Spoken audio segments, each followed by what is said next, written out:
Black Power na época, e pronto, alguns eles tinham um certo nome, e César, um elemento de Black Power, achava chance para sair de Cabo Verde na grupo de dança.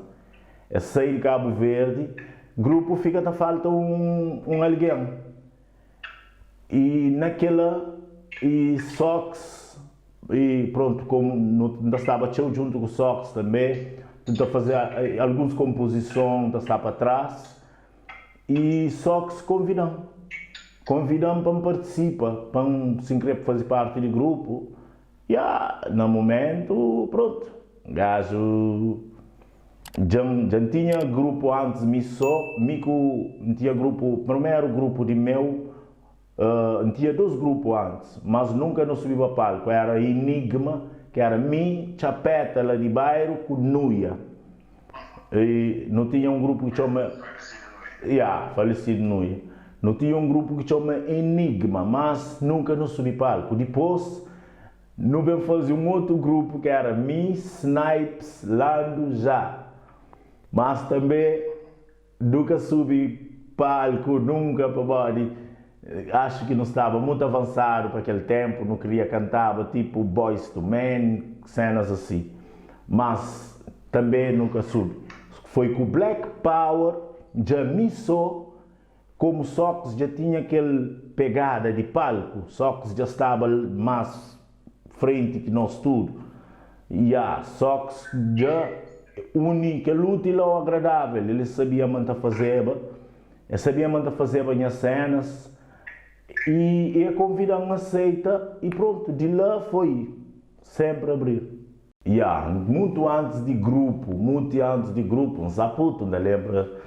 Um Saputo, mano, já falou de, acho que tinha, se não me engano, 11, 12 anos, que idade lá?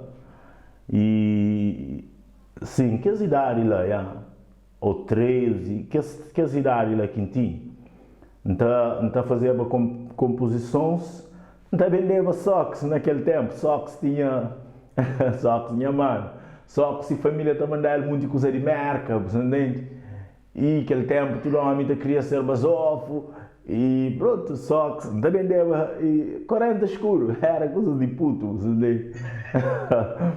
Tipo 40 escuro, Sox sempre dava-me e boas de coisas que tinha de merca, Sox sempre foi em abrora, sempre, cenas também de merca, zaias, toma de boa, entende? Sempre, não fica com aquela amizade, você entende? E também, Sox é alguém que lançou na música, em termos musical. E foi Sox que chamou para a música, você entende? Por isso que é um brother, que um gajo, já, nós é brother for life, você entende? Mas a ideia mesmo era a composição da fazer para esse. E depois dava também aquele toque na composição. Canta-se, acho que se isso foi se é melhor, você entende? E aquela coisa que acaba para habituar a ser, te gosta assim.